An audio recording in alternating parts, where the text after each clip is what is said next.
Bentrovati, buongiorno telespettatrici, telespettatori di Antenna 3. Entriamo in diretta anche oggi per aggiornarvi su tutti i fronti della cronaca, dell'attualità e della politica. Numerosi come sempre i collegamenti aperti con il territorio regionale. Torneremo sulla strage di Suviana con il suo carico di dolore, la vittima padovana, i feriti veneti. Fra poco ci collegheremo con Chiara Gaiani a Ponte San Nicolò. Parleremo poi di sicurezza, degrado e del Parco San Giuliano in particolare. In queste ore è in corso una riunione a Mestre, ci collegheremo con Ilaria Marchiori e Alberto Pivetta. E ancora una protesta davvero sui generis e forte ci porterà a Roncade per il funerale del commercio, questo alle 12:30. Insomma, tanti i fronti, tanti temi aperti. Parleremo di sicurezza e andremo a Vicenza, dove tra l'altro sono stati arrestati due rapinatori, autori di rapine che hanno interessato il capoluogo berico tra marzo e aprile, quindi fatti molto recenti, ma incombe anche la cronaca internazionale. Sydney, possiamo vederlo dall'Ans.it, questo attacco in un centro commerciale, numerose le vittime, 5, in un primo momento si parlava di un bilancio di 6 vittime. L'aggressore è stato ucciso dalla polizia, non è ancora chiaro il movente, non si può parlare dunque di un attacco terroristico, non sappiamo quindi cosa ci sia alla base di questo gesto che ovviamente sconvolge l'Australia intera, un luogo come sapete molto tranquillo, ma c'è un risvolto trevigiano, locale, veneto, perché all'interno di questo centro commerciale c'era un trevigiano che è partito da Treviso 6 settimane fa, dopo un lungo periodo per l'appunto vissuto a Treviso. Lui è anche cittadino australiano. Parliamo di Paolo Beraldo. Paolo Beraldo è un giovane fisioterapista, si trovava all'interno del centro commerciale, siamo riusciti a raggiungerlo, questo è il suo racconto e ci sono anche delle immagini inedite.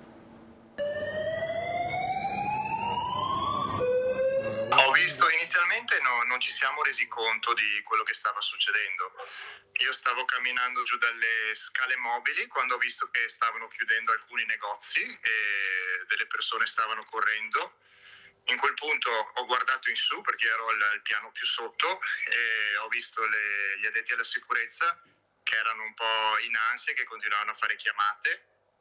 Però, ripeto, non mi rendevo conto di quello che succedeva e sono andato giù in un negozio per fare la spesa ed è in quel momento che hanno chiuso le serrande ed hanno iniziato a suonare le sirene. Quindi siamo rimasti in lockdown. E quindi siete stati trattenuti all'interno dei negozi sostanzialmente? Sì, praticamente hanno chiuso le serrande dei negozi, hanno iniziato a suonare le sirene d'allarme. E per i primi 20 minuti nessuno sapeva veramente cosa stesse succedendo. Poi circolava voce appunto che una persona stava accoltellando delle persone, però non si sapeva se fosse una persona o più persone in realtà che stavano compiendo l'atto, e ci hanno detto appunto anche di allontanarci dalle serrande perché non era ben chiaro quello che stava succedendo. In quel momento qual è stato il pensiero che le è balenato in testa? Ma inizialmente ero tranquillo perché essendo in lockdown ed essendo già passati 10-15 minuti ero sicuro che comunque la polizia o le teste di cuoio erano già arrivate, perché comunque la stazione della polizia è a 5 minuti dal centro commerciale. Diciamo che un po' la tensione è cresciuta quando dovevamo evacuare, perché anche gli addetti alla sicurezza non sapevano bene la procedura, non sapevamo dove dovevamo evacuare, se dovevamo uscire direttamente all'esterno oppure andare in una zona di ritrovo per le persone, insomma in una zona di emergenza. Quindi quello è stato proprio il momento di tensione dove non sapevamo appunto cosa stesse succedendo, perché poteva anche essere forse un'allarme bomba, non sapevamo appunto cosa stesse succedendo, nessuno ci ha detto cosa stava succedendo.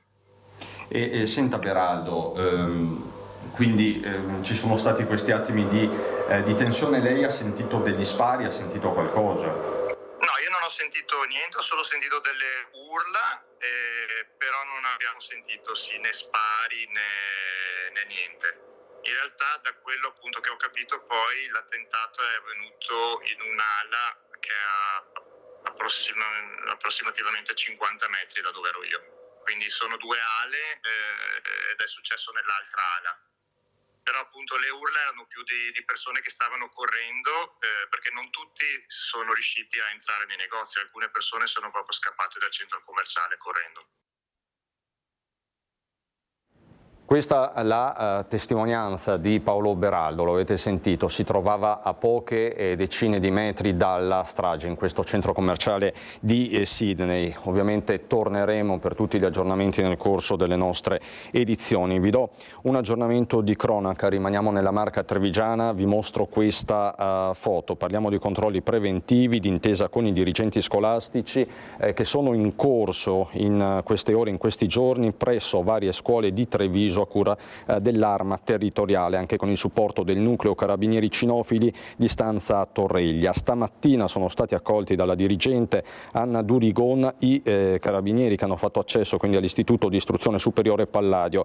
Impegnato, lo vedete, il cane antidroga Corina. Sono stati ispezionati zaini, locali e parti comuni della scuola senza che siano state rilevate delle criticità. Non solo, vi do anche un altro aggiornamento, ci sono 2 arresti a tal proposito per stupefacenti risalenti però alla giornata di ieri che nulla hanno a che fare con questi controlli nelle scuole. Ai domiciliari è stato posto un 20enne trevigiano sorpreso da una pattuglia dell'Arma verso l'ora di pranzo di ieri, per l'appunto a Villorba, nei pressi di un centro commerciale. Il giovane aveva con sé circa un etto di hashish e più di 600 euro in banconote di vario taglio, somma ritenuta verosimile provento di spaccio. Per questo è stato denunciato. E poi c'è stato sul provvedimento dell'autorità giudiziaria di Caltagirone un arresto a Mogliano Veneto, un 33enne che dovrà scontare 3 anni e 11 mesi per reati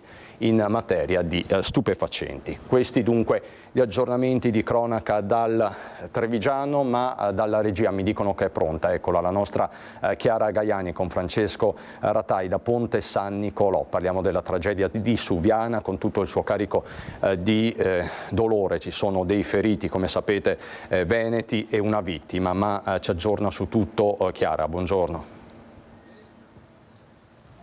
Cristian, buongiorno ai telespettatori. Con il collega Francesco Ratai ci troviamo proprio di fronte alla chiesa di Ponte San Nicolò. Qui con ogni probabilità si terranno i funerali di Adriano Scandellari, 57 anni, l'ingegnere di Enel Green Power che è stato recuperato nella giornata di giovedì da quello che rimaneva sottoterra della centrale idroelettrica di Suviana. Una persona davvero molto amata, ve lo abbiamo raccontato in questi giorni, vicepresidente del Consiglio pastorale qui, lascia la moglie Sabrina e 2 figlie. Davvero qui si sta preparando, si sta già pensando al funerale. Sarà proclamato il lutto cittadino nella giornata dell'ultimo saluto nei confronti di Adriano Scandellari.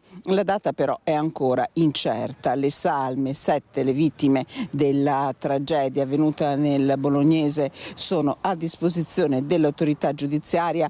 Qualche notizia potrebbe arrivare nella giornata di lunedì.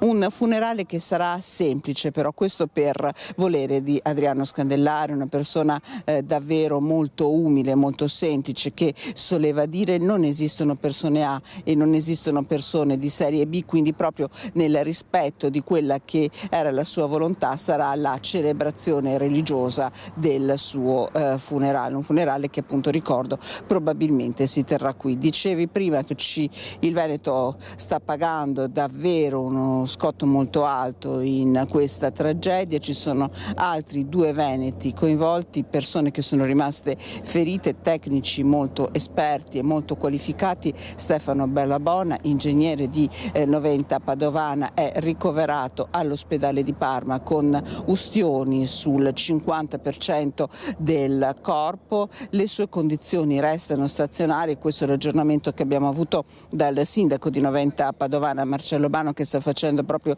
da tramite con la famiglia. Condizioni stazionarie anche per il tecnico veneziano Sandro Busetto, anche lui ricoverato con gravissime ustioni nel centro grandi ustionati di Pisa. Dicevamo, Adriano Scandellari, una persona davvero molto amata. Allora, vi lasciamo alle testimonianze raccolte qui a Ponte San Nicolò dalla collega Valentina Visentin con Francesco Ratai, poi la linea può tornare allo studio. Tante persone si stanno manifestando, anche proprio da una parte l'affetto, ma anche tanto la stima nei confronti di Adriano, condivisa estremamente anche proprio per la bontà della sua persona e la generosità. Una persona generosa e umile che interpretava l'aiuto al prossimo come una vocazione naturale. È così che Adriano Scandellari viene ricordato in paese a Ponte San Nicolò, impegnato in parrocchia, un punto di riferimento del Consiglio pastorale e per il parroco Don Daniele. Per me era, credo, la prima persona con cui mi confrontassi quasi in ogni cosa. Se qualcosa doveva essere preso in mano, il primo confronto era con lui. Se qualche situazione era delicata, qualche preoccupazione, il primo confronto era con lui. Un padre di famiglia, buono e un grande lavoratore. In paese il ricordo di tanti che con gli occhi lucidi non vogliono essere ripresi dalle telecamere per rispettare la riservatezza della famiglia. Un papà meraviglioso, sempre attento alla sua famiglia, alle sue figlie, oltre che a un marito dedito al suo lavoro e a sua moglie e alla sua famiglia. È sempre stata una persona molto discreta e tutto quello che ha fatto l'ha sempre fatto per amore del prossimo, mai per mettersi in mostra. Per quanto parlate bene di questa persona e della moglie, dei figli, del suocero, non è abbastanza. Era molto, ma molto di più.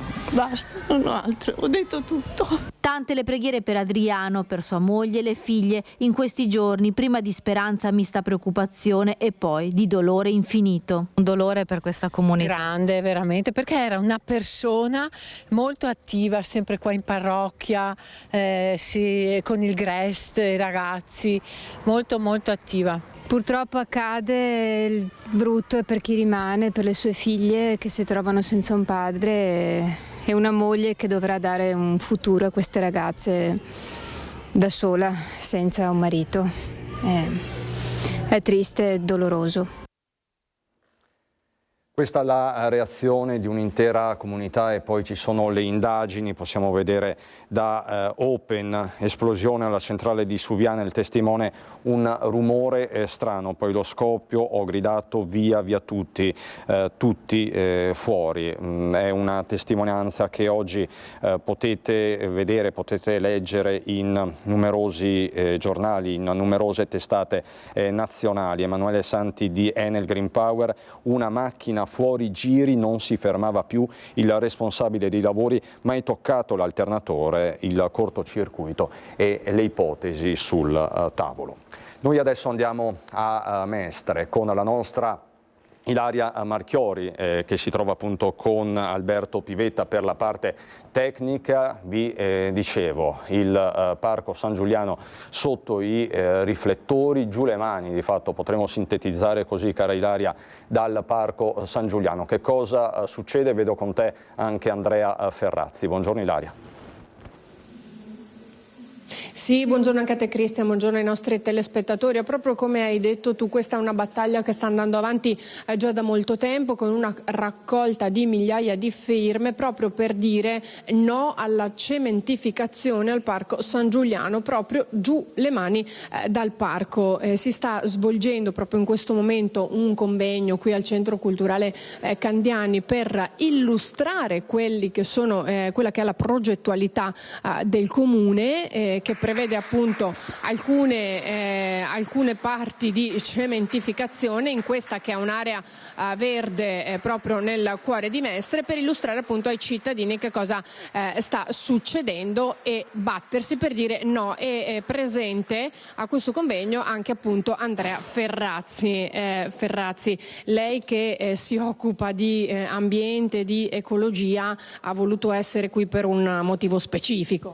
Ma questa è una battaglia dei cittadini di Mestre, perché il Parco di San Giuliano è stata una delle più grandi opere di questa città, una grandissima area di decine di ettari che erano state, anzi centinaia di ettari, che erano state trasformate in discarica urbana, in discarica industriale, che poi nel tempo, attraverso il lavoro di molte amministrazioni riformiste di questa città, l'hanno trasformato in uno dei parchi urbani più belli d'Europa, riconnettendo tra l'altro Mestre nella sua dimensione proprio di essere città anfibia, dunque rapporto con l'acqua, e dunque un rapporto attraverso questo parco di tutta la terraferma con la sua laguna.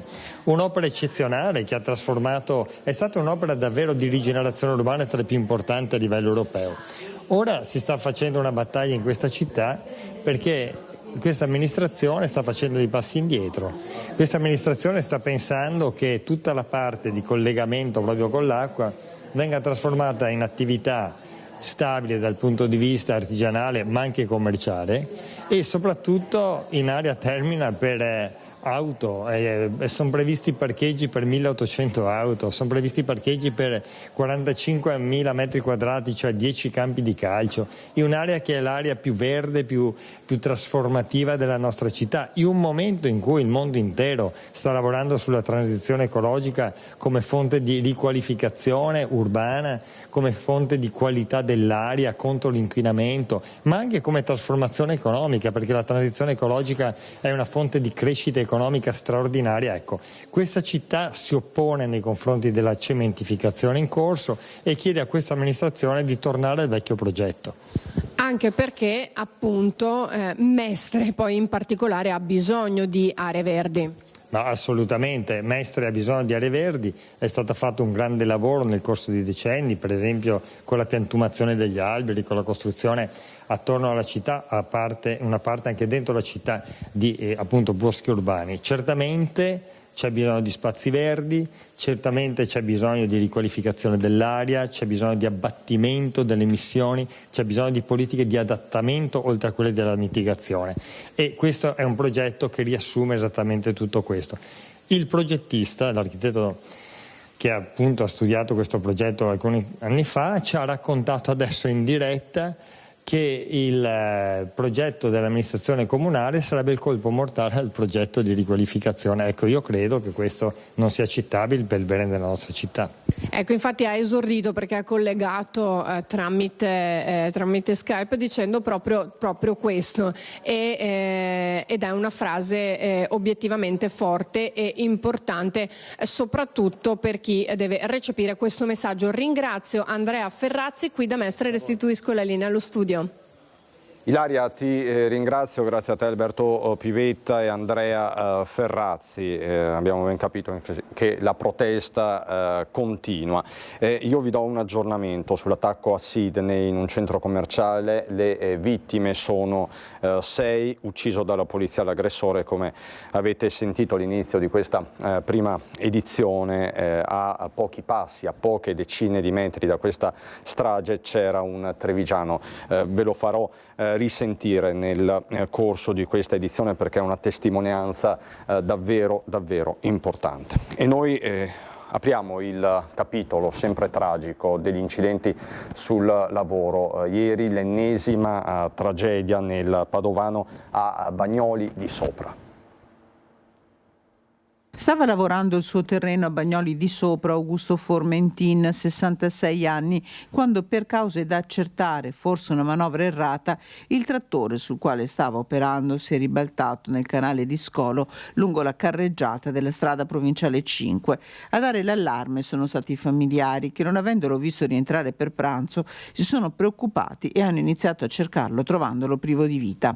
Impegnativo il lavoro dei vigili del fuoco, arrivati da Este e Piove di Sacco, attacco che grazie all'autogru hanno spostato il mezzo e recuperato il corpo senza vita di Augusto Formentin. Il 66enne era un produttore di cereali e un viticoltore molto apprezzato e conosciuto, premiato lo scorso anno per la sua produzione del tradizionale vino friularo.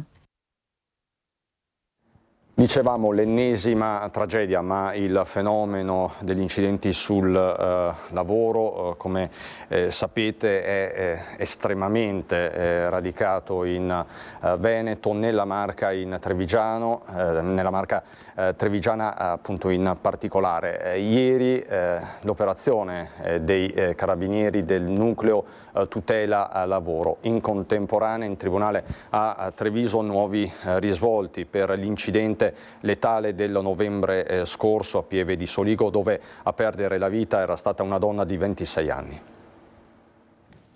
In 2 casi, a Trevignano e Pederobba, il ponteggio era completamente fuori norma, montato senza criteri. A Maser, in un altro cantiere, non c'erano nemmeno le idonee coperture contro il rischio di cadere nel vuoto. Sempre nell'Alto Trevigiano, alcuni operai sono stati trovati su un tetto sprovvisti di dispositivi di protezione individuale addosso. L'assenza o la carenza di caschi, moschettoni, linee vita è ancora una piaga. Le principali infrazioni che abbiamo riscontrato sono state proprio il mancato utilizzo dei dispositivi di protezione individuale e di tutte quelle protezioni che appunto occorrono proprio per consentire ai lavoratori di lavorare in sicurezza nei cantieri, quindi spesso in edifici in costruzione, ed evitare ovviamente cadute che possono anche rivelarsi fatali. 16 le ditte sanzionate in tutta la Marca dai carabinieri del nucleo tutela lavoro con multe complessive per oltre 170.000 euro. In un'azienda di Castelfranco, per esempio, oltre al piano di sicurezza non aggiornato, è stato anche trovato un lavoratore extracomunitario completamente in nero, copione simile in un'impresa logistica di Casale sul Sile. Abbiamo riscontrato la presenza di lavoratori in nero, quindi lavoratori non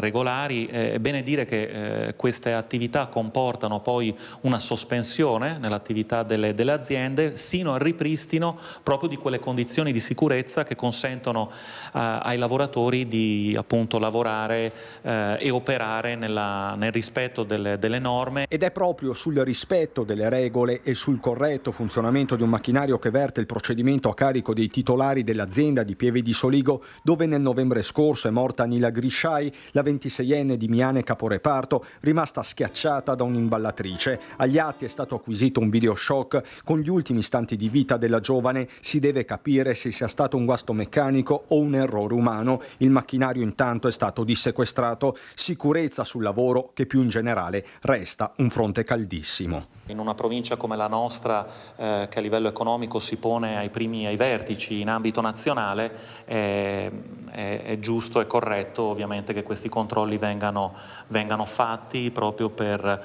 il rispetto delle norme in materia di sicurezza e garantire anche una giusta concorrenza fra le aziende. Tra l'altro di sicurezza sul lavoro ha parlato nelle scorse ore la CISL, che ha reso noto dei dati davvero allarmanti, perché adesso abbiamo parlato di denunce formali, di un'operazione per l'appunto dei carabinieri, ma ci sono anche tante segnalazioni anonime che arrivano dai lavoratori stessi, soprattutto dai cantieri della Marca, ma ci sono i numeri sia di Treviso che di Belluno. Abbiamo raccolto oltre 130 segnalazioni tra Belluno e Treviso, di cui un centinaio a Belluno e il resto un centinaio a Treviso. 107 a Treviso, 23 a Belluno. Sono i numeri delle segnalazioni dei lavoratori raccolti in poco più di 2 anni tramite il portale Un Segnale per la Vita, istituito da CISL, un luogo virtuale dove è possibile segnalare in forma anonima le situazioni irregolari nel settore delle costruzioni. Noi abbiamo fatto smontare intere impalcature e fatte rimontare attraverso l'ausilio dei nostri CPT, che è l'ente bilaterale dell'edilizia, che ha dei propri tecnici che vanno sui cantieri per dare una prima mano alle imprese ad applicare la sicurezza correttamente, ma che poi eventualmente segnalano agli enti preposti qualora ci fosse un comportamento che continua a essere illegittimo. Dalle irregolarità nella formazione e nell'applicazione dei contratti all'utilizzo di attrezzature e mezzi non idonei e alla presenza di lavoro nero. che poi noi gestiamo, filtriamo e cerchiamo di far risolvere dove possibile attraverso i nostri enti bilaterali dell'edilizia, ma dove non riusciamo anche allora facciamo le denunce alle forze dell'ordine o agli enti preposti perché possano intervenire. 12.301 le denunce di infortunio nel 2023 nella Marca, 2.604 a Belluno in diversi settori, ma è quello delle costruzioni che a Treviso vede il numero più alto di incidenti sul lavoro. Siamo nei primi posti, anche la metalmeccanica è tra i settori più colpiti dagli incidenti e troviamo anche a Belluno invece la sanità che è uno dei settori nei primi 3 posti come numero di infortuni. Per questo noi chiediamo ancora ispettori del lavoro, continuiamo a chiedere ispettori dello Spisal, continuiamo a chiedere forze dell'ordine che vengano incrementate nell'organico, tutti gli strumenti che servono a farle rispettare le regole. Per questo domani saremo in piazza con oltre 100 delegati e delegate della provincia di Treviso e di Belluno della CISL, convinti che quello è solo un passo verso gli obiettivi che ci stiamo dando come movimento sindacale. La scorsa notte è stato effettuato il varo della passerella pedonale sulla strada Noalese di fronte all'aeroporto Canova. Queste le immagini che sono state postate sui social anche dal sindaco di Treviso Mario Conte. La circolazione delle auto resterà interdetta in entrambi i sensi di marcia fino alle ore 8 di domenica, quindi di domani. Questo sulla strada Noalese nel tratto compreso fra la nuova rotatoria del centro commerciale Canova e via Le Canevare. Un'operazione particolarmente delicata che sto seguendo insieme ai tecnici per la posa della struttura, dice Conte, che una volta completata permetterà ai passeggeri di attraversare la strada in sicurezza. Il tratto interessato dal cantiere, dalla rotonda del centro commerciale Canova a via Le Canevare resterà chiuso al traffico, lo ripeto, fino alle prime ore di domani mattina. E noi parliamo di una ciclopista, di una pista ciclopedonale a Enego che costeggia la Brenta. Chiusa per frana da gennaio, è utilizzata però ogni giorno da pedoni e ciclisti, una situazione di potenziale pericolo. La ciclopista che costeggia la Brenta è chiusa dal 24 gennaio, quando enormi massi sono crollati sul tracciato a poca distanza dal Cornale, nel territorio comunale di Enego. Peccato che transenne e nastri non servano a tenere lontana la gente dal luogo del pericolo. Guardate queste immagini che ci arrivano proprio dalla pista ciclabile. Pedoni e ciclisti continuano a passare senza alcun problema, incuranti dei rischi ai quali si espongono. Qualcuno ha spostato le transenne, qualcun altro ha pensato bene di rompere il nastro che vietava l'accesso. Ma i massi sono ancora in mezzo alla strada e non è detto che altro materiale possa cadere da un momento all'altro. Eppure la ciclopista continua a essere utilizzata e non è tutto. C'è pure chi se la prende con il comune di Enego imbrattando i segnali con scritte offensive. La situazione è stata segnalata all'amministrazione che ora valuterà come muoversi per mettere in sicurezza l'area. Con l'arrivo della bella stagione, infatti, le strade della valle e dell'altopiano dei 7 comuni sono tornate a popolarsi di ciclisti e amanti delle passeggiate e il rischio è che si instauri la prassi di passare pure dove è proibito. Inutile sottolineare che il divieto è ancora in vigore e fino a quando la ciclopista non sarà del tutto sicura rimarranno transenne, segnali e nastri bicolore e a questo punto forse anche le forze dell'ordine. Carmignano di Brenta, consumano il pranzo senza pagare, aggrediscono prima la titolare e poi i carabinieri. È stata arrestata per questo una coppia. I carabinieri di Cittadelle di Carmignano di Brenta hanno arrestato in flagranza di reato per rapina e resistenza pubblico ufficiale un 37enne marocchino e una 37enne vicentina, entrambi senza fissa dimora e già noti alle forze dell'ordine. I fatti sono avvenuti in una trattoria dove la coppia, dopo aver consumato il pranzo, raggiunta la cassa, si era impossessata di alcune chiavi della locanda, cercando di allontanarsi furtivamente. La titolare, nel tentativo di fermare la fuga, è stata aggredita dalla coppia che è riuscita comunque a scappare. I due sono stati poi rintracciati dai carabinieri vicino alla stazione ferroviaria e una volta scoperti hanno aggredito i militari che sono comunque riusciti a bloccarli e arrestarli. Per la coppia si sono aperte le porte del carcere.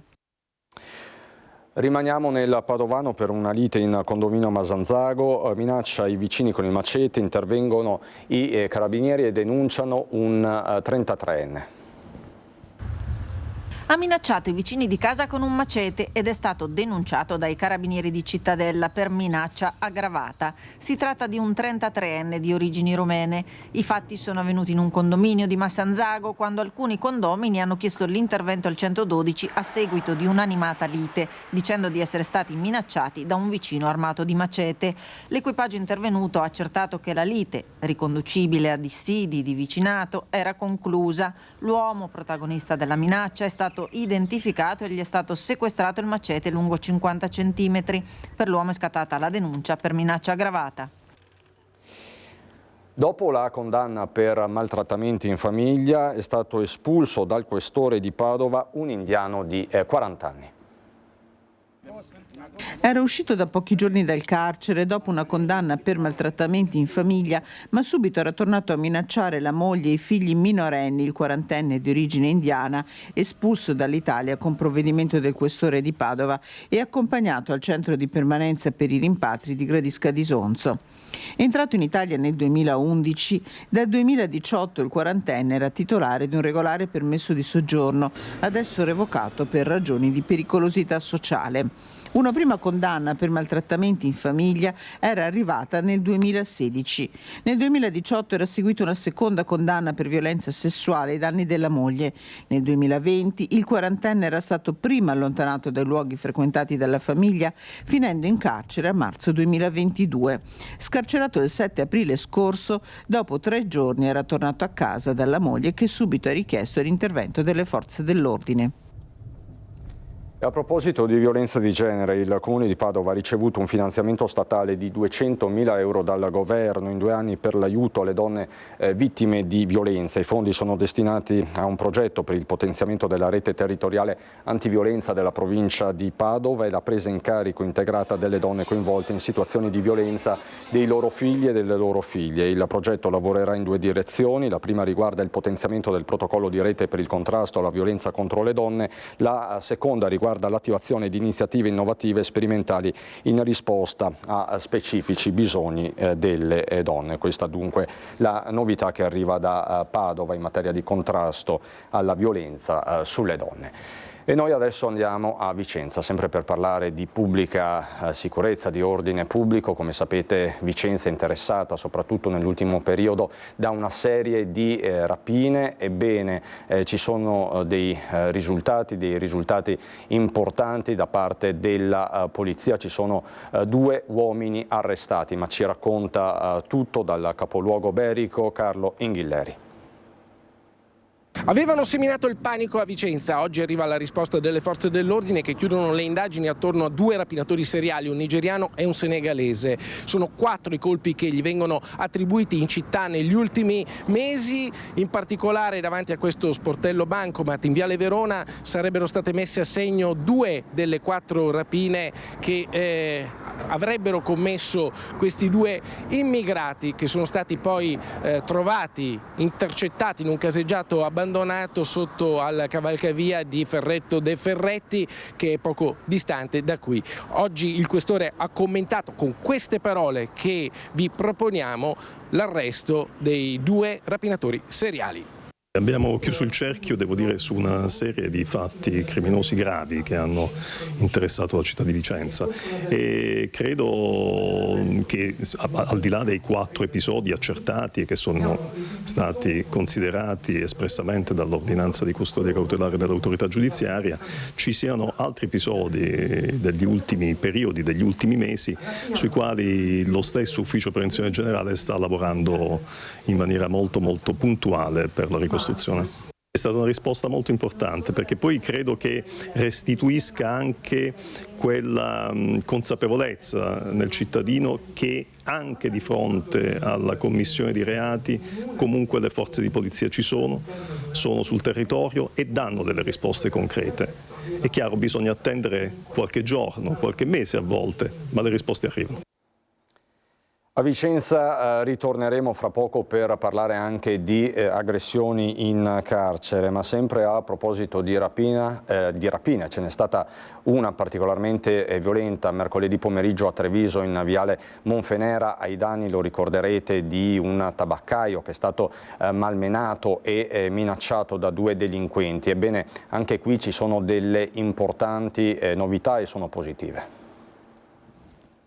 Sono arrivati in provincia di Venezia i carabinieri di Treviso che da mercoledì pomeriggio stanno indagando senza sosta sulla rapina ai danni di Stefano Fanton, il tabaccaio di viale Monfenera minacciato con il coltello e strattonato da 2 delinquenti travisati da un casco, poi fuggiti a bordo di una moto verso il PUT. Si tratterebbe di 2 soggetti già noti alla giustizia e alle forze dell'ordine. Non si esclude possano essere autori di altri reati contro il patrimonio registrati in zona nell'ultimo periodo. Uno in particolare dei 2 si sarebbe dovuto trovare agli arresti domiciliari presso la propria abitazione, quindi sarebbe evaso per commettere la rapina. I carabinieri, coordinati dalla Procura di Treviso con il supporto dei colleghi veneziani, non stanno lasciando nulla al caso, così come per le altre 2 rapine che nell'arco di pochi giorni hanno interessato 2 farmacie, la prima a Castelfranco sabato scorso, la seconda a Paese mercoledì. Anche qui gli inquirenti starebbero chiudendo il cerchio. Io so che abbiamo una realtà come quella dei carabinieri sia a Castelfranco che in provincia di Treviso che non consente a queste persone di farla franca. Credo che ci sia un'attività in corso e che porterà sicuramente, a mio modo di vedere, l'individuazione dei responsabili.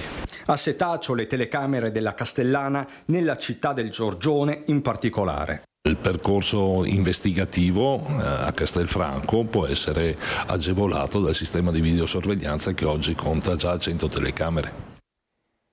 Ieri in diretta a mezzogiorno era nostro ospite, poi nel pomeriggio è stato premiato dal sindaco Mario Conte. Parliamo di Luca Gobbo, l'uomo che esattamente una settimana fa, venerdì scorso, in vicolo Rialto a Treviso è stato aggredito, malmenato da 2 bulli. Lui li perdona, non ritira però la querela e ha ricevuto i ringraziamenti pubblici del sindaco a Casugana. Gobbo, lei ha perdonato i suoi aggressori a questo punto? Non li ho accusati, di conseguenza sono perdonati già dal principio. Non si tratta qui di accusare o di perdonare, si tratta di gestire la situazione in una maniera più elegante e armonica possibile. Gentilezza è un qualcosa di particolare e, come vediamo, funziona molto meglio della violenza. L'arma della gentilezza contro la violenza dei baby bulli. A una settimana esatta dalla sua aggressione in vicolo Rialto, Luca Gobbo, consulente informatico, preganziolese di origine e svizzero d'adozione, è tornato a Treviso per incontrare il sindaco Mario Conte, che lo ha voluto ricevere a Casugana per un ringraziamento pubblico. Dispiace perché i protagonisti sono 2 ragazzi di 15 e 17 anni che hanno davanti tutta la vita da scrivere, da raccontare, e oggi hanno macchiato il disegno della loro vita. Responsabilità nostra è quella di metterli nella condizione di poter riprendere il disegno della vita con pennelli e colori e cancellare questa macchia. Ritornando sul luogo dell'aggressione, Gobbo ricorda quegli istanti interminabili. Sono stato colpito innanzitutto qui sulla parte destra, con il bidone anche qui sul coso, e un calcio anche vicino alla colonna vertebrale, meno male che è spostato lì a sinistra, esattamente dove che è l'osso, che non mi ha colpito il rene e che non mi ha colpito altri organi. Botte ma anche minacce e una frase che parla di un clima di impunità diffuso anche tra i giovani. Mi aveva detto alla fine, visto che io sono ancora minorenne e mi hai picchiato, allora mi farò il scooterone. Non funziona, non funziona.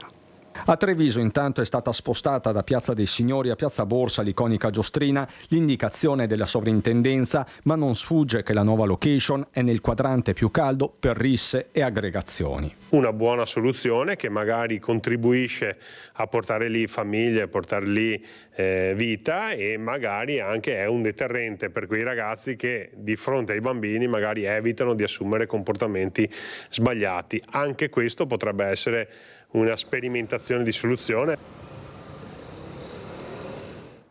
Ritorniamo a Vicenza, vi dicevo prima, aggressioni in carcere, c'è un altro contributo del nostro Carlo Inghilleri praticamente in tempo reale, perché continuano le aggressioni, l'ultima nella serata, ma sentiamo Carlo Inghilleri.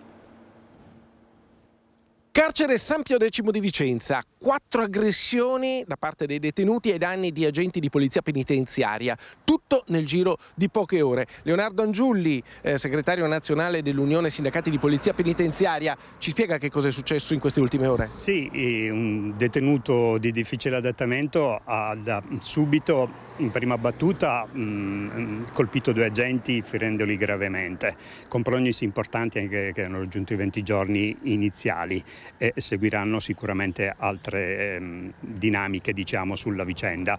Lo stesso detenuto ha aggredito ulteriormente altri 2 agenti con situazioni diverse. Alla fine parrebbe che abbia tentato anche il suicidio, quindi poi si è dovuto ricorrere anche per salvare la vita, come di solito accade che la polizia penitenziaria fa in questi circostanze. Giusto che sia. Ecco, da questo punto di vista però nel carcere San Pio X di Vicenza l'aria è pesante, state lavorando in una situazione difficile dal punto di vista proprio dell'organico, di grande stress. Sì, l'organico è sottodimensionato, seppur i numeri del decreto ministeriale parrebbero giusti, ma non lo è, perché dall'apertura del 2017 del nuovo padiglione con il cambio degli utenti, quindi ad alta sicurezza, c'è stato un cambio di rotta proprio come forza lavoro e quindi mangono all'appello, da conti non fatti da noi, dall'amministrazione penitenziaria, di 73 unità.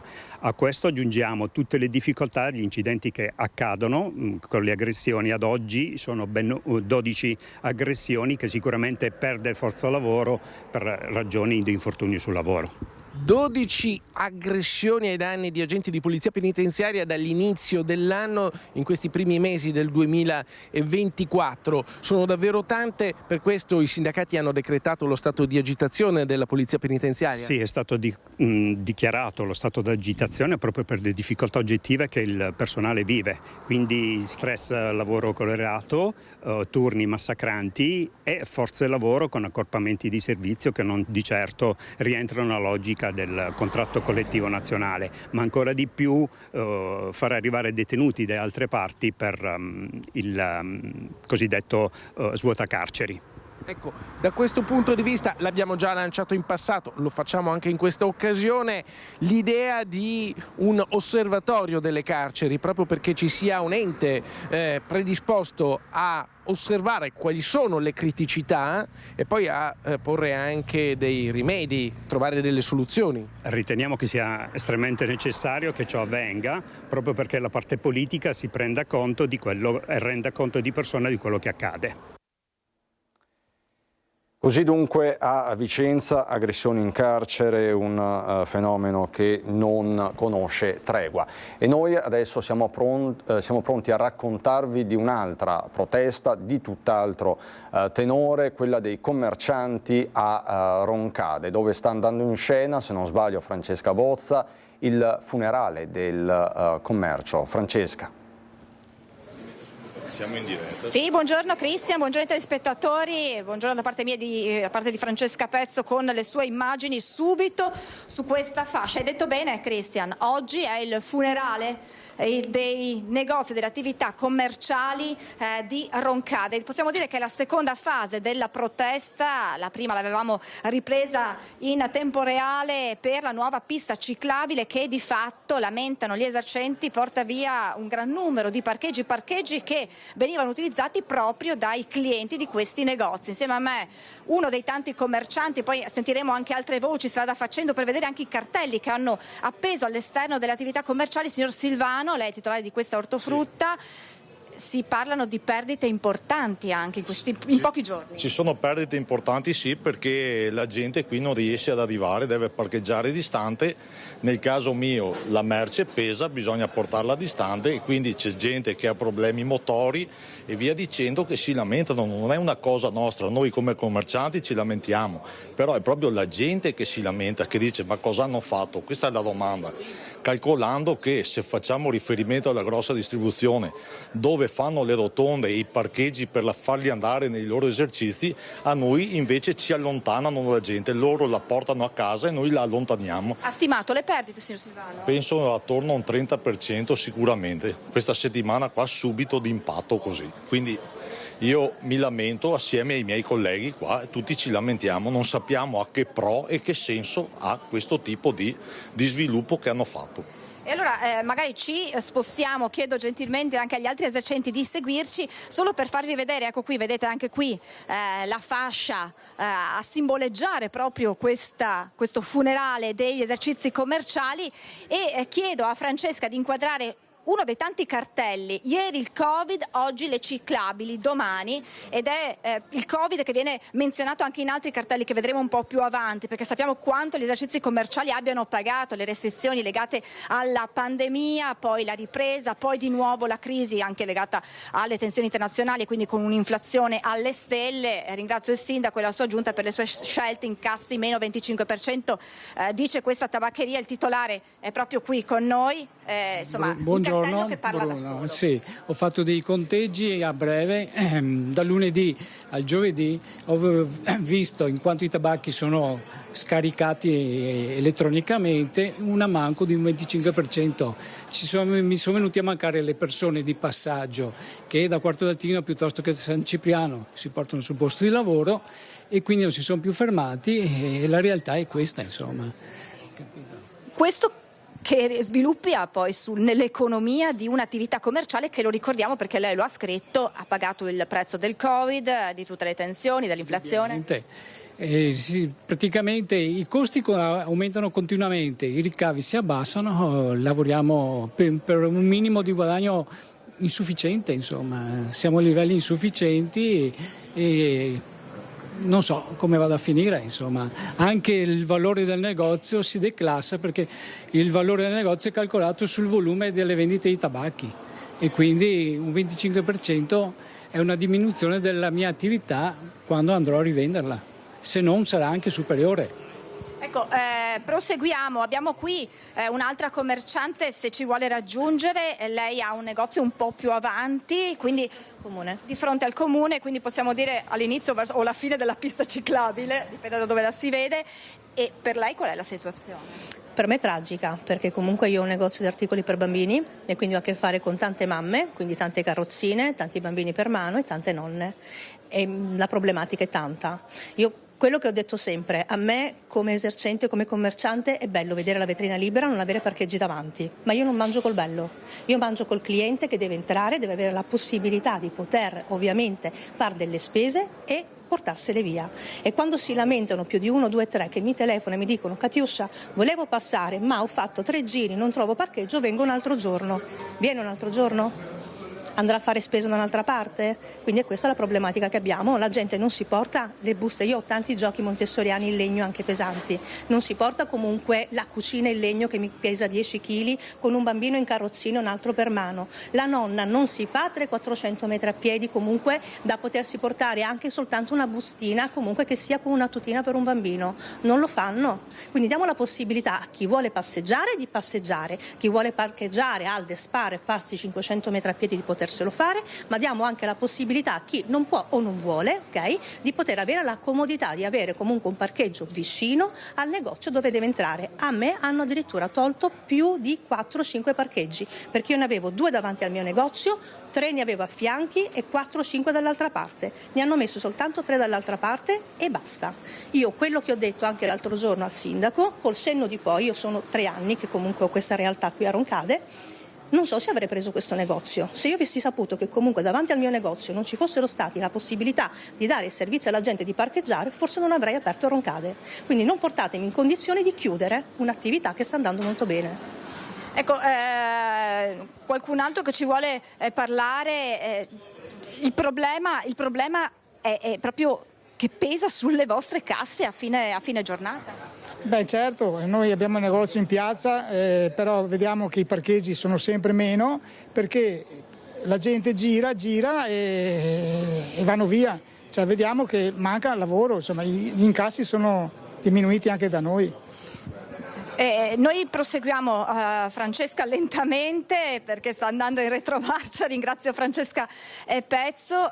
Christian Demma, c'è qualche commerciante tra di voi che ha detto se va avanti così mi troverò costretto a fare due conti e magari anche a chiudere l'attività? Principalmente un po' tutti c'è questa parola in questo momento, no? C'è questa preoccupazione grande di come si andrà avanti, perché poi è un progetto che è stato fatto a pezzi, no? È stato tolti prima 30 parcheggi qualche anno fa, adesso altri 23 parcheggi, quindi è un continuo togliere parcheggi, mi manda in sofferenza gli altri parcheggi vicini e quindi ovviamente noi commercianti diciamo se si andiamo avanti così questo fa sì che la gente che viene da noi a firmare ufficialmente nei negozi, perché c'è proprio una volontà di vengono addirittura cercano un parcheggio solo per venire a firmare perché hanno anche paura della mancanza dei servizi del centro urbano, quindi una mancanza di servizi va a svalutare non solo le nostre attività ma va anche a svalutare anche le case delle persone che devono venire a scegliere Roncada per venirci a abitare, quindi è un 360 gradi la problematica delle persone, dei negozianti, della sicurezza purtroppo stradale, perché anche se il progetto... Ecco, io mi sposterei, magari Francesca tu girati pure e riprendi perché possiamo proprio far vedere, chiedo anche agli altri commercianti di seguirci, che qui ci sono gli carico-scarico, giusto, i parcheggi che sono, quindi abbiamo il parcheggio carico-scarico, la pista ciclabile e la strada, quindi chi deve venire sul carico-scarico deve di fatto tagliare la pista ciclabile. Era un punto che avevate sollevato anche voi? Sì, avevamo sollevato perché ok, a parte che mi hanno tratteggiato per rimanere correttamente nel codice della strada, no? Quindi il progetto su carta è tutto a posto, è tutto bello, però poi a livello pratico abbiamo un problema perché se un camion, un furgone grande mi va a parcheggiare a limite della riga gialla, noi abbiamo fatto le prove e ovviamente mi si apre la porta, si va proprio a riempire il problema, si va a riempire che va a occupare la pista ciclabile, quindi anche la bicicletta poi a rischio veramente grosso. Prego. Io una cosa che ho notato proprio qualche giorno fa, io vendo anche biciclette, i tricicli e i monopattini. Una cliente è venuta a prendere appunto il monopattino, mi fa sì, ma non per metterlo qua comunque mio figlio a camminare in questa strada. E io ho chiesto come mai, ma io non la sento sicura a lasciare un bambino camminare comunque su una pista ciclabile dove ha macchine che possono uscire entrare da una parte e macchine, furgoni, anche gli autobus che passano dall'altra. Io da adulta non ci andrei mai sulla pista ciclabile così a rischio, figuriamoci un bambino. Questo è quello che a me hanno detto. Anche i bambini pensano questo, inquadrerei un attimo questo cartello, di nuovo il Covid che viene menzionato, perdita riscontrata, menù fisso 30%, buongiorno. Buongiorno, noi comunque siamo un ristorante e lavoriamo tanto col menù fisso e gli impiegati operai avendo un'ora solo di libertà non possono perdere tempo a trovare un parcheggio, girano, il Ticotà è super pieno, gli altri parcheggi sono pieni, girano la macchina e vanno in un ristorante dove c'hanno un parcheggio ampio, possono parcheggiare e non hanno problemi. E per noi questo, oggi 30, è la prima settimana, tra una settimana subiremo un'altra perdita, cioè ci stanno costringendo che noi per passare un anno di tempo dovremo chiudere. Inizieremo a licenziare dipendenti perché poi giustamente il lavoro diminuisce e non avremo più bisogno di tot dipendenti, ma iniziamo a diminuire. Magari vi troverete anche costretti a rivedere magari quella che è la vostra organizzazione. Tutto, si dovrà rivedere tutto, non si lavorerà più così, chiuderemo a pranzo, apriremo solo la sera e comunque avrà un danno proprio il paese di Roncade, proprio il paese sta morendo. Un'ultimissima battuta, quante firme sono state raccolte fino adesso che sono poi qui in questa borsetta? Una borsa piena, esatto. Allora per adesso mediamente siamo già oltre i 750 persone che hanno firmato, quindi 750-800 persone, ma ripeto sarà un'altra settimana molto carica perché vengono apposta a firmare nei negozi, quindi è molto sentita dai cittadini. E poi arriveranno in municipio? Assolutamente, poi vi terremo aggiornati perché andremo a consegnarle fisicamente proprio in municipio. Bene Christian, questa è la situazione, credo che abbiano parlato le immagini di Francesca Pezzo e la voce dei commercianti. Io chiedo a Francesca di chiudere senza inquadrare in volto questa ragazzina, essendo minorenne, che proprio in prima persona capisce quelli che sono i rischi di attraversare questa pista ciclabile. Cosa succede in bicicletta? Abbiamo un'età in cui magari iniziamo a fare dei giri in bici da soli o in gruppo, quindi non ci sentiamo sicuri ad andare sulla pista così vicina alla strada e corta. Insomma, dai cittadini del futuro il quadro della situazione. Christian, ti restituisco la linea.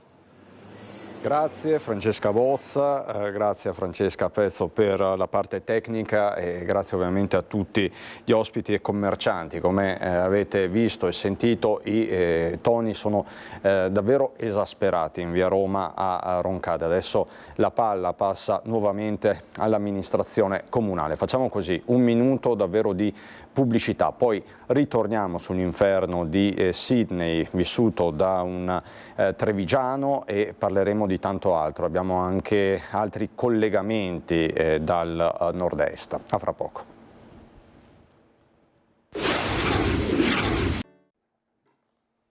Di nuovo in diretta per raccontare questo nord-est con un occhio puntato però sempre alla cronaca e a quello che succede in giro per l'Italia e nel mondo. Questo attacco a Sydney in un centro commerciale, come vedete l'ANSA.it sta continuando ad aggiornare il bilancio e il quadro. 6 le vittime, è stato ucciso dalla polizia l'aggressore, al momento è ignoto il movente. Quello che è chiaro ed è evidente è che la quiete, la tranquillità di Sydney, di questa città australiana, è stata violata. In questo centro commerciale, vi ripropongo una parte della sua intervista, della sua testimonianza, c'era un trevigiano partito da Treviso 6 settimane fa, è cittadino australiano ma ha trascorso tanto tempo anche recentemente a Treviso. Lui è trevigiano di nascita, ha studiato e lavorato per lungo tempo a Treviso. Parliamo di Paolo Beraldo. Questa la sua testimonianza e le immagini in esclusiva. Ho visto inizialmente non ci siamo resi conto di quello che stava succedendo. Io stavo camminando giù dalle scale mobili quando ho visto che stavano chiudendo alcuni negozi e delle persone stavano correndo. In quel punto ho guardato in su perché ero al piano più sotto e ho visto gli addetti alla sicurezza che erano un po' in ansia, che continuavano a fare chiamate. Però, ripeto, non mi rendevo conto di quello che succedeva e sono andato giù in un negozio per fare la spesa ed è in quel momento che hanno chiuso le serrande ed hanno iniziato a suonare le sirene, quindi siamo rimasti in lockdown. E quindi siete stati trattenuti all'interno dei negozi sostanzialmente? Sì, praticamente hanno chiuso le serrande dei negozi, hanno iniziato a suonare le sirene d'allarme e per i primi 20 minuti nessuno sapeva veramente cosa stesse succedendo. Poi circolava voce appunto che una persona stava accoltellando delle persone, però non si sapeva se fosse una persona o più persone in realtà che stavano compiendo l'atto, e ci hanno detto appunto anche di allontanarci dalle serrande perché non era ben chiaro quello che stava succedendo. In quel momento qual è stato il pensiero che le è balenato in testa? Ma inizialmente ero tranquillo perché essendo in lockdown ed essendo già passati 10-15 minuti ero sicuro che comunque la polizia o le teste di cuoio erano già arrivate, perché comunque la stazione della polizia è a 5 minuti dal centro commerciale. Questa dunque è la testimonianza di Paolo Beraldo, mentre in rete ci sono diversi video di questa strage, di questo ennesimo fatto tragico avvenuto, ve lo ricordo, a Sydney. Così la Repubblica.it. Non so se riusciamo a sentire anche l'audio. Ecco, lo vedete, attimi concitati, la gente in fuga, come raccontava Paolo Beraldo, insomma una strage vera e propria, 6 le vittime. La polizia di Sydney ha fatto il punto in una veloce conferenza stampa. Vedete quest'uomo, ecco, lo possiamo magari rivedere, con un coltello in mano, in pantaloncini corti, appunto quest'uomo che sta rincorrendo delle persone. Potete capire il panico che si è vissuto all'interno di questo centro commerciale. Ovviamente vi daremo tutti gli aggiornamenti nel corso delle nostre edizioni e ovviamente questa sera con Paolo Beraldo nel TG di Treviso. Io vi ricordo i fatti della giornata qui a nord-est, sempre a Treviso. Scusate se non guardo dritto in camera, ma appunto come vedete le notizie sono sempre in presa diretta. Vi dimostro questa foto che è relativa ai controlli in corso anche questa mattina, controlli antidroga nelle scuole del Trevigiano. Per il momento, mi dicono i carabinieri, ci confermano i carabinieri, non sono emerse particolari criticità. E poi a Vicenza ci siamo collegati con il nostro Carlo Inghilleri che ci ha aggiornato sul fatto che 2 rapinatori seriali sono stati arrestati dalla polizia. Si tratta di un 45enne senegalese e di un 32enne nigeriano, ritenuti responsabili in concorso fra loro di una serie di rapine, almeno 4, avvenute tra marzo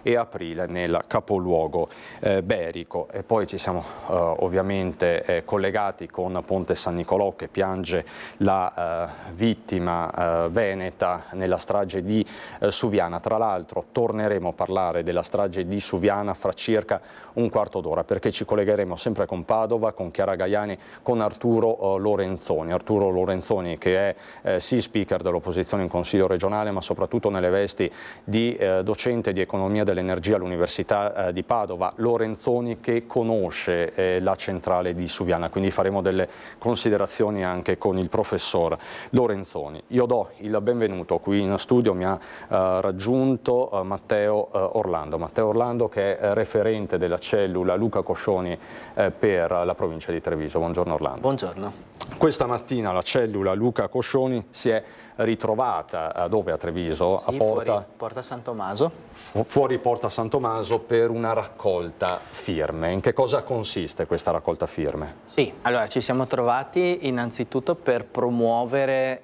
il testamento biologico, le disposizioni anticipate di trattamento, che sono un documento che noi riteniamo estremamente importante. Ad oggi la legge ci dà il diritto, abbiamo il diritto di scegliere che trattamenti sanitari vogliamo o non vogliamo ricevere. Il testamento biologico, le cosiddette disposizioni anticipate di trattamento, sono un documento in cui scrivo oggi, che ho ancora questa capacità, cosa vorrei o non vorrei ricevere in termini di trattamenti sanitari qualora un domani dovessi perdere questa capacità di intendere e di volere e mi dovessi trovare in determinate situazioni. Quindi noi abbiamo promosso anche oggi, promuoviamo 2 settimane di mobilitazione nazionale per fare informazione su questo tema e raccogliamo delle firme, come giustamente dicevi, perché purtroppo attualmente in Senato si sta discutendo una proposta di legge che fa dei passi indietro su quanto è stato riconosciuto con la legge 219 del 2017. E quindi vogliamo in qualche modo mettere le mani avanti e siamo preoccupati che si possano fare dei passi indietro e si possa sostanzialmente dire no, alcuni trattamenti sanitari non possono essere rifiutati. Quindi che invece appunto di compiere dei passi in avanti su un tema delicato come il fine vita si faccia addirittura peggio di quello che già si sta facendo fondamentalmente. Certo, si sta facendo poco in Parlamento e infatti la Corte Costituzionale non più tardi di un mese fa è tornata a fare un monito al Parlamento dicendo guardate che se non decidete voi, se non normate voi tutti gli aspetti del fine vita, finora alcuni sono stati trattati, altri no, è chiaro che noi saremo costretti ad intervenire. Perché ci sono in gioco dei diritti costituzionali e infatti la Corte Costituzionale probabilmente a giugno si pronuncerà proprio su questi temi nuovamente. E quindi in qualche modo il legislatore sta correndo ai ripari, ma forse non nella maniera corretta. Secondo noi no, esattamente perché questa proposta di legge che è in discussione prevede addirittura di considerare alcuni trattamenti sanitari previsti dalla legge del 2017 come la nutrizione e l'idratazione artificiali non trattamenti sanitari e quindi rendendoli non più rifiutabili, diciamo, dalle persone, perché la Costituzione e la legge del 2017 prevedono che chiunque possa rifiutare qualunque trattamento sanitario, compreso, e lo dice espressamente, la nutrizione e l'idratazione artificiale. Per fare un esempio che magari è noto ai più, il caso di Eluana Englaro riguardava proprio la nutrizione e l'idratazione artificiale, quindi nel suo caso, anche perché non aveva fatto le disposizioni anticipate di trattamento e testamento biologico, ci sono voluti 17 anni di battaglie giudiziarie da parte del padre, Beppino Englaro, per arrivare poi a aver riconosciuto questo diritto, perché lei verbalmente aveva espresso il desiderio di non essere sottoposta a determinati trattamenti. Un caso che ci ricordiamo bene, come ci ricordiamo bene ovviamente di Stefano Geller, però magari ne parleremo più tardi. Ritornando sulle DAT, sì. C'è un tema, non c'è ancora la necessaria conoscenza di questo strumento, che è in mano ai comuni, ricordiamolo. Allora sì, diciamo la legge sempre del 2017, che è entrata in vigore il 31 gennaio del 2018, prevedeva una campagna informativa su questo istituto, su questo strumento, che poi è uno strumento per far rispettare la propria volontà. Non è mai stata fatta una vera campagna informativa efficace né da parte del Ministero, né da parte delle regioni, né da parte delle aziende sanitarie. Ad oggi, secondo un nostro sondaggio recentissimo, 5 persone su 1000, quindi poco più dello 0,4% degli aventi diritto, che poi sono solo i maggiorenni, hanno fatto le DAT. Il 40% della popolazione non sa cosa siano le DAT, l'85% della popolazione non sa come fare le DAT. Giustamente parlavi dei comuni, perché il modo più semplice, non l'unico, ma il più semplice e gratuito di fare le DAT è quello di depositare questo documento, che è a forma libera, quindi possiamo scriverlo come vogliamo. Noi come Associazione Luca Coscioni proponiamo un modello che è scaricabile dal nostro sito internet, ma ce ne sono tantissimi altri, non deve per forza essere il nostro, e va contattato l'ufficio di stato civile del comune di residenza. Ma qui c'è una PEC anche dei comuni. Come? C'è una PEC anche dei comuni, ci sono delle resistenze, sì, per essere ancora più esplicito? Non ci sono resistenze, però non c'è informazione, quindi anche il comune, un po' tutti i comuni, salvo alcune eccezioni in Italia, però la stragrande maggioranza dei comuni, se va bene, hanno una paginetta internet che bisogna sapere che c'è, bisogna andarla a cercare nel sito dei comuni, e quindi manca una campagna informativa, manca anche la possibilità di ottenere informazioni diciamo anche su come farli, ed è anche per questo che noi proponiamo degli sportelli informativi. Il prossimo si terrà sabato prossimo alla libreria San Leonardo e intensificheremo questa attività. Allora, Orlando, resti con noi. Vedo collegata la nostra Chiara Gaiani nuovamente da Padova. Vi dicevo, con Arturo Lorenzoni, speaker dell'opposizione in Consiglio regionale, ma oggi soprattutto in veste di docente di economia dell'energia all'Università di Padova. Perché? Perché torniamo sulla strage di Suviana. Tra l'altro, se non sbaglio, Lorenzoni c'è stato a Suviana, ma lascio a te la parola ovviamente. Chiara, buongiorno di nuovo. Sì, buongiorno Cristian, ci siamo spostati con il collega Francesco Ratà e siamo rientrati in città. Ringraziamo Arturo Lorenzoni che hai presentato per la sua disponibilità. La cosa insomma che ci ha colpito è che lei, giovane studente di ingegneria, in quella centrale c'è entrato, una centrale modello. Sì, era alla fine degli anni '80 e Enel aveva fatto uno stage per studenti di ingegneria, io ho avuto la fortuna di partecipare e ci hanno mostrato proprio la centrale di Bargi come uno dei fiori all'occhiello dell'ingegneria italiana, e così è, perché oggettivamente è un impianto che ha delle raffinatezze dal punto di vista costruttivo che sono motivo d'orgoglio, questo senz'altro sì. Enel peraltro un'azienda che su questo campo direi è sempre stata leader a livello internazionale, e ricordo che il centro di progettazione era a Mestre di tutta la parte idroelettrica di Enel, quindi sicuramente un impianto che è stato fatto con tutte le attenzioni. Quello che può essere successo è veramente difficile da intuire, da capire, perché mai avrei pensato un incidente di questa gravità in un impianto che è stato fatto con tutte le sicurezze, con tutte le attenzioni, con tutte anche le ridondanze necessarie per evitare problemi di questo tipo. Ecco, tra l'altro una scuola di ingegneria, quella di Padova, che si conferma a livelli altissimi a livello nazionale e internazionale. La vittima, Adriano Scandellari, ingegnere padovano, uno dei feriti più gravi, Stefano Bellabona, altro ingegnere padovano con altissime specializzazioni. Sì, sono due ingegneri che sono usciti dalla nostra scuola perché oggettivamente c'è sempre stato un dialogo tra la nostra università e le tante imprese del settore impiantistico della nostra zona, nel veneziano, nel padovano, nel vicentino, nel trevigiano, che diciamo così sono chiamati come esperti nel campo dell'impiantistica, sia dalla parte idraulica sia dalla parte elettrica. Io so che molte di queste aziende lavorano in Italia come lavorano in Cile, in Turchia, in Ecuador. Alcuni nostri studenti vengono proprio prelevati dopo la tesi per essere mandati in impianti, perché lì si fanno ancora impianti di una certa dimensione come quello purtroppo oggetto dell'incidente. Quindi sì, sono tutte imprese che hanno esperienza, che hanno quella maturità necessaria per fare interventi su impianti di questo tipo. Per tutta la scuola di ingegneria è veramente uno shock, direi, una ferita che fa male.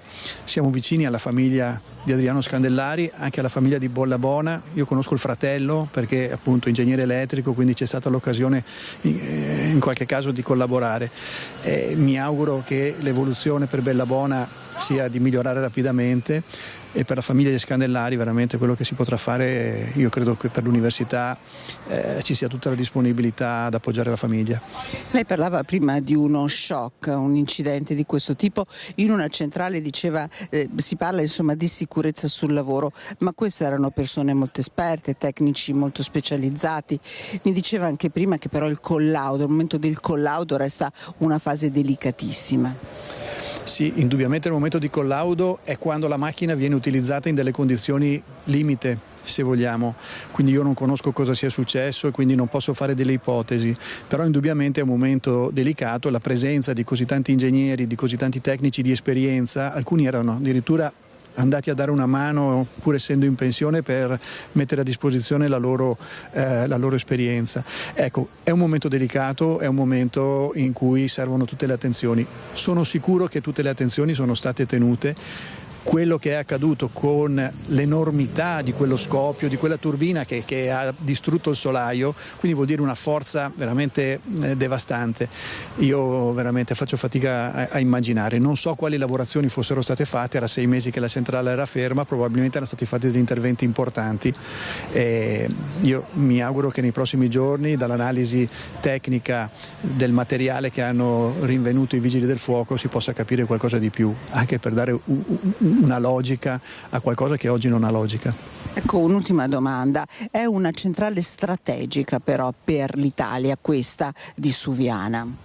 Ma sì, è lungo la linea, diciamo così, appenninica, e quindi è una centrale che è sempre stata usata anche per regolare la rete, insieme ad altre centrali idroelettriche dell'Appennino, sempre di grande potenza. Centrali che non hanno mai dato problemi, cioè incidenti di questo tipo veramente credo siano rarissimi a livello internazionale, e quindi centrali che sono fondamentali per la stabilità della rete in Italia.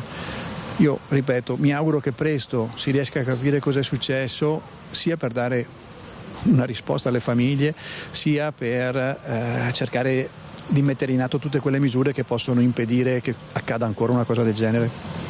Ecco, allora Christian, io avrei finito con Arturo Lorenzoni, non so se però tu hai delle domande da aggiungere da studio. Chiara, io ti ringrazio davvero, assolutamente esauriente. Tra l'altro ne approfitto per dire che il professor Lorenzoni sarà ospite lunedì sera a Ring. Parleremo anche di questo in maniera diffusa, è il tema di questi giorni e insomma non ci stancheremo mai di parlare di sicurezza sui luoghi di lavoro. Grazie davvero Chiara Gaiani, grazie professor Lorenzoni e grazie a Francesco Ratai per la parte tecnica. Tra l'altro vi posso dire che lunedì sera a Ring, ve lo comunico in tempo reale, ci sarà anche Marcello Bano, sindaco di Noventa Padovana e appunto comunità che spera nelle sorti di un suo concittadino, quindi una tragedia che chiaramente ha avuto uno strascico di dolore anche in Veneto, ma non solo di dolore, anche di interrogativi che toccano un tema cruciale come quello della sicurezza sul lavoro. Io ritorno per un attimo al mio ospite, poi ritorneremo e faremo un ricordo anche di Stefano Geller e le do una buona notizia, non a lei ma in generale, perché mi sta scrivendo proprio in questi minuti, lo saluto e lo ringrazio, il sindaco di Cessalto Emanuele Crosato, che mi dice: fate benissimo a trattare questo argomento. Io ho comunicato da poco all'associazione Coscioni il numero di persone che hanno fatto questa scelta a Cessalto, ci sono 13 DAT. Sempre Crosato mi dice di riferire al nostro ospite qui in studio che se vuole faremo qualcosa insieme a Cessalto. Assolutamente, lo ringrazio a nome dell'associazione Luca Coscioni e accoglieremo sicuramente l'invito e quindi contatteremo il sindaco di Cessalto e speriamo che ci siano altri amministratori così sensibili. Ecco, tra l'altro parliamo di un esponente di spicco di Forza Italia, a significare che il tema è molto trasversale, al di là poi delle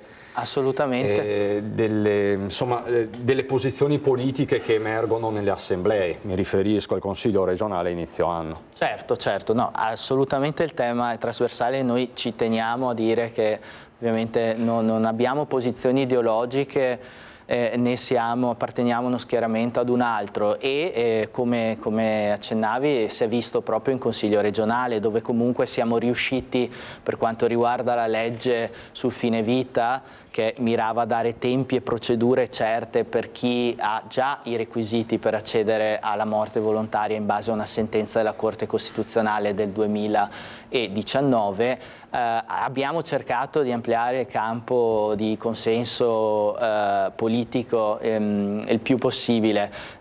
Purtroppo siamo arrivati vicini al risultato, ma per un voto non è passata la nostra proposta di legge. Sicuramente le varie forze sono anche al loro interno divise su questo tema. Mi fa molto piacere che il sindaco di Cessalto di Forza Italia sia sensibile a questo tema qui, a fronte anche appunto di questa proposta di legge che proviene proprio, quella di cui parlavo prima, proviene proprio da Forza Italia. Allora, facciamo così, qualche istante di pubblicità, poi ritorniamo. Volevo un ricordo da parte sua, Orlando, di Stefano Geller, ma poi parleremo anche dell'appuntamento che domani riguarda anche la nostra emittente a partire dalle 9, a fra pochissimo.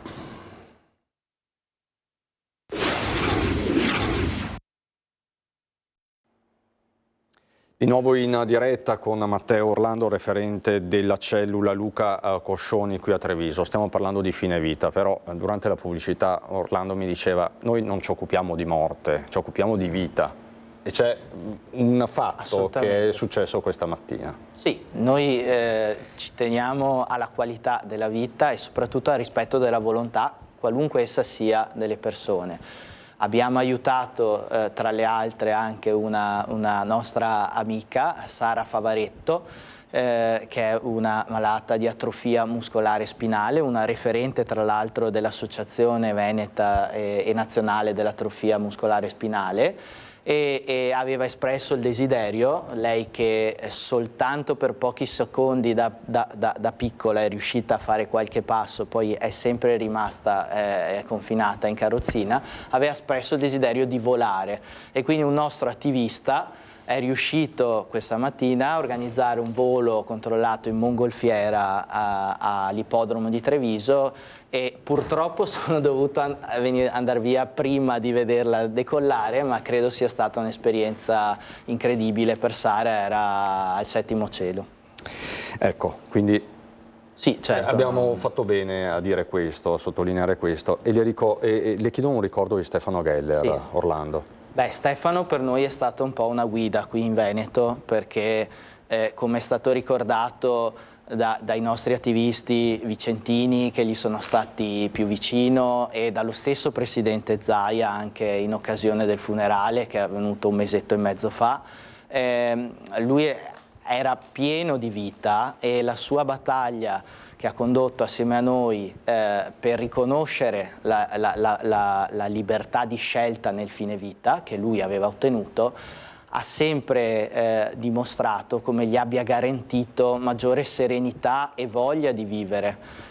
Purtroppo poi per l'aggravarsi della sua condizione a seguito di un'ulteriore patologia è venuto a mancare e ci manca moltissimo perché aveva una forza, una chiarezza, una serenità nel far valere i suoi diritti ma soprattutto quelli degli altri. E lo ha fatto fino all'ultimo perché ci siamo collegati con Geller fino a novembre. Mi ricordo che ero in diretta quel giorno poi che c'è stato il ritrovamento del corpo appunto di Giulia Cecchettin. Era sabato, era esattamente sabato e lui lanciò in quell'occasione il suo ultimo appello dalla propria abitazione. Poi insomma la situazione è andata come è andata. Allora, io Orlando la ringrazio davvero, la ringrazio davvero, c'è questo nodo al fazzoletto con il sindaco di Cessalto, ma non ho dubbi sulla serietà del sindaco di Cessalto che è sempre nostro ospite, quindi se farete qualcosa insieme saremo ovviamente con voi e io adesso vi porto a Gemona, perché domani a Gemona ci sarà il 10° raduno del battaglione Gemona con il treno del ricordo che partirà da Treviso alle 7 del mattino. Con Lucio Zanato vi parliamo di un luogo della memoria e del ricordo che riguarda molto la provincia di Treviso. Questi sono i nomi del comandante che stava spuntando quelli che mancavano all'appello e man mano che venivano ritrovati venivano cancellati. Questo è delle varie batterie. È il foglio simbolo della tragedia che si è consumata nella caserma Goi Pantanali di Gemona la sera del 6 maggio 1976. E scritti sono alcuni nomi dei giovani alpini di leva rimasti sotto alle macerie del terremoto. Ragazzi che verranno ricordati anche domenica prossima nel corso del 10° raduno del battaglione Gemona. Questa è la palazzina del gruppo conegliano che metà praticamente è crollata di un piano e metà è rimasta su, l'altra metà è andata giù tutta. A raccontarci questa storia è Alessandro Cenedese, consigliere della sezione alpini di Conegliano, che domenica prossima parteciperà al raduno di Gemona. Io Gemona ce l'ho sul cuore, al di là che ho tanti amici. Il terremoto ha lasciato un grande segno, grosso segno, però ci ha legato con questa squadra di amici che ci troviamo, con i militoni, che ci troviamo tutti gli anni in caserma. Per noi è un ritrovarsi e mi sento un po' a casa mia. E le foto raccontano quei mesi prima del sisma. La camerata tra veci e boce, tra scherzi e brande, in una giovinezza che diventò subito età adulta quando il sisma rase al suolo tutto.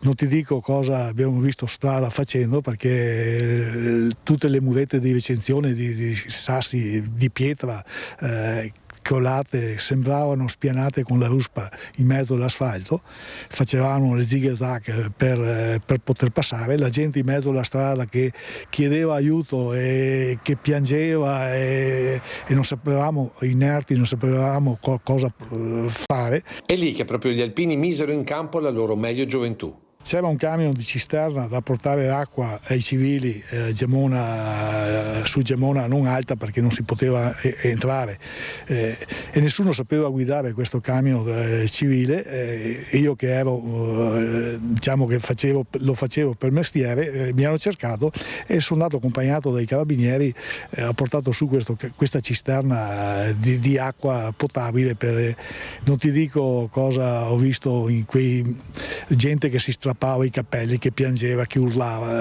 vedevi sangue, una cosa allucinante veramente, che me la porto ancora dietro ancora oggi. Per questo ogni anno Alessandro Cenedese si reca alla Goi Pantanali in una sorta di pellegrinaggio a quello che per molti è uno dei santuari degli alpini.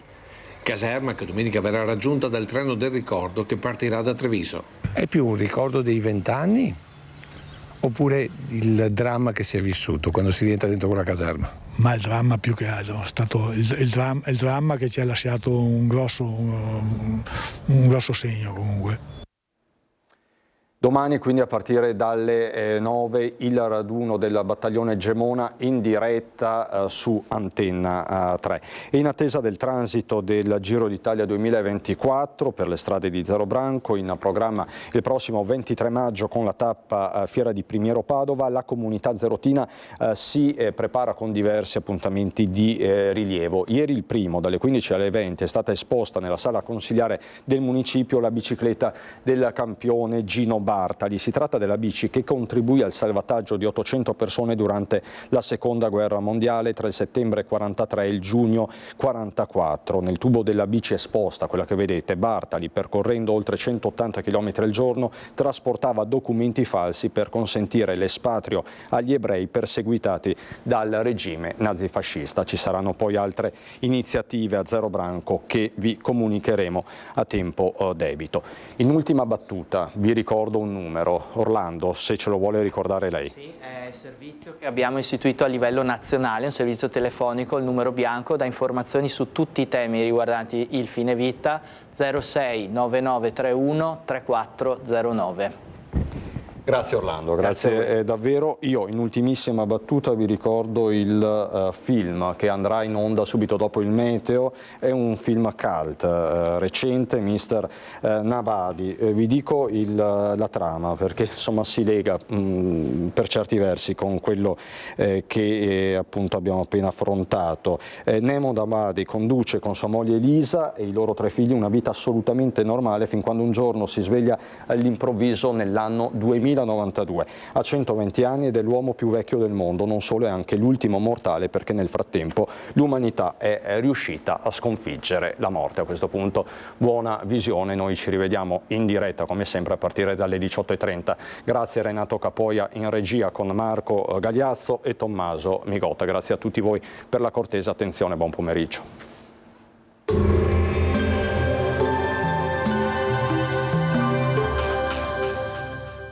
Tremonti, impianti professionali per saldatura e taglio, riparazioni, taratura e calibrazione impianti a Montebelluna.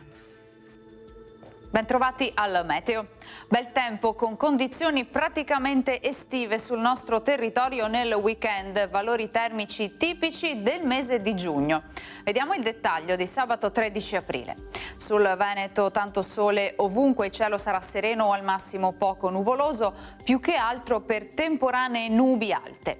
Le temperature saranno in aumento, minime tra 10 e 17 gradi, massime comprese tra 25 e 27 gradi all'incirca.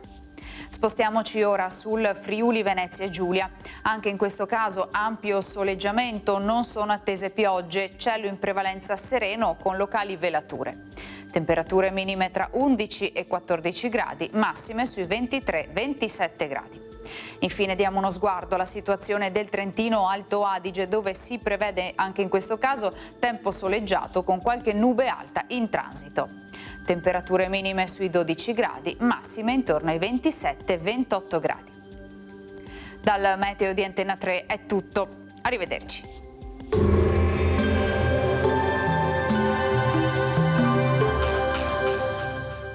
Tremonti, impianti professionali per saldatura e taglio, riparazioni, taratura e calibrazione impianti a Montebelluna.